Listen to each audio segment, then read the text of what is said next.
Welcome to Mythbusters for Podcasters, Episode 5. Are all podcast hosting platforms the same? Have you ever bought the bargain cereal because, hey, a cornflake is a cornflake, then discover it tastes like cardboard or is just a little bit off? Podcast hosting's the same deal. Those boxes may look alike, but what's inside can make or break your show. Stick around. I'll show you why picking a host is not a one-size-fits-all. I'm Todd Cochrane, 20-plus years of podcasting, CEO of Blueberry, and, of course, a Hall of Famer, and a stubborn defender of open RSS. My team has migrated thousands of shows from other hosts for a variety of reasons.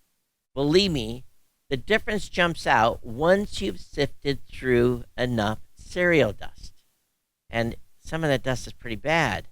Today's myth: all podcast hosting platforms are the same. Just pick the cheapest and call it good.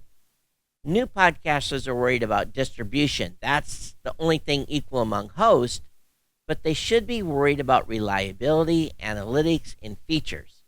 So it's reality check time. Reality check number 1.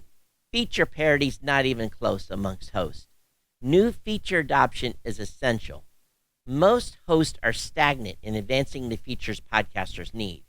If you're hosting someplace else now, have you heard about value for value, splits, chapters, transcripts, funding, closed captions, podroll, or about 20 other new features in the podcasting space?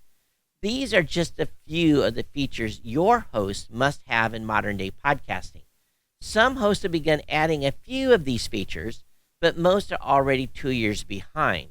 I'm proud to say Blueberry leads the pack in feature adoption. Spotify for podcasters? 0. New features that matter to podcasters today. You are keeping the lights on their platform, but they keep the data innovation behind closed doors. Of course, YouTube.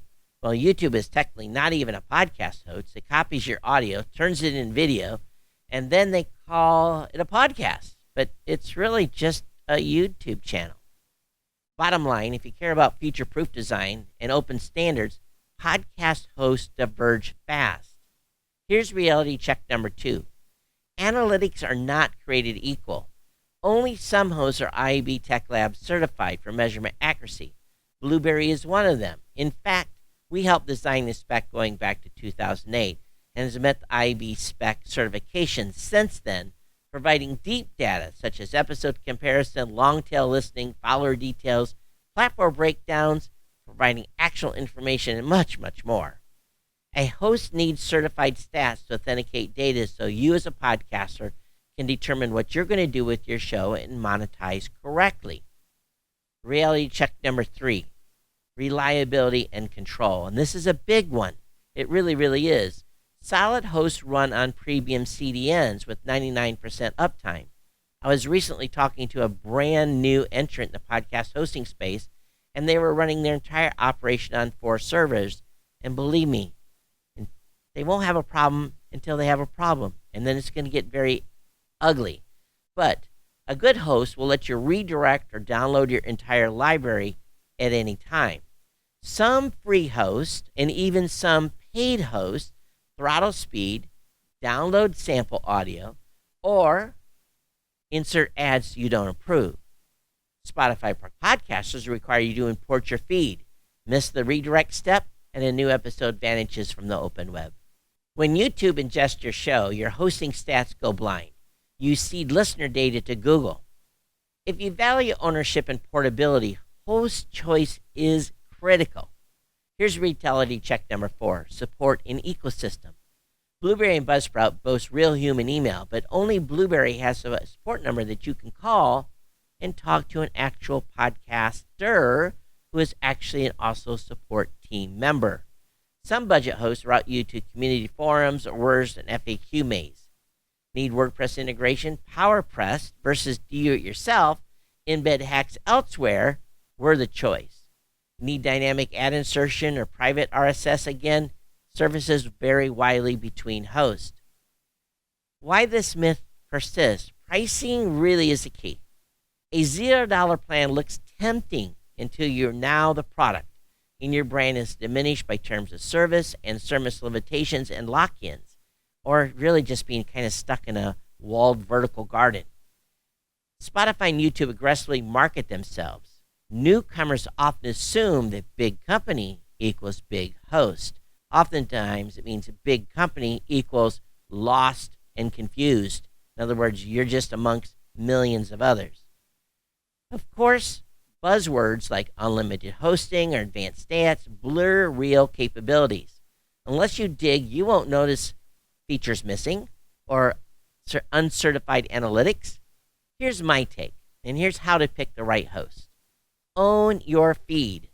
If your host won't give you an absolute RSS feed tied to your domain, run. Don't walk, run away. Of course, look for Podcasting 2.0 features. This is what I've been talking about.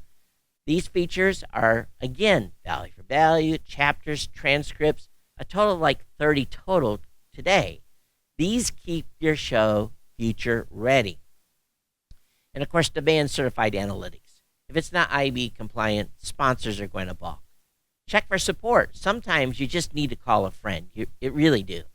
And avoid walled gardens. If you publish through Spotify and YouTube, well, you're in a walled garden.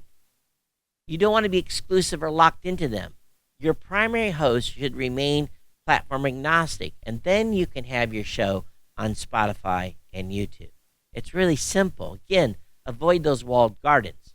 And really, here's the wrap up. And here's the call to action. So next time someone says, just grab any host, they're all the same, hand them this episode. Platforms differ in features, data integrity, and how much control you have. Choose wisely. Your podcast deserves more than that mystery cereal. If this myth bust helps, smash that subscribe button, share it with a creator friend, and drop your host horror or success stories in the comments. Of course, again, you can follow or subscribe on your favorite podcast app. Again, here at YouTube, give us a subscribe and follow along. Till the next episode, stay open, stay independent, and keep podcasting.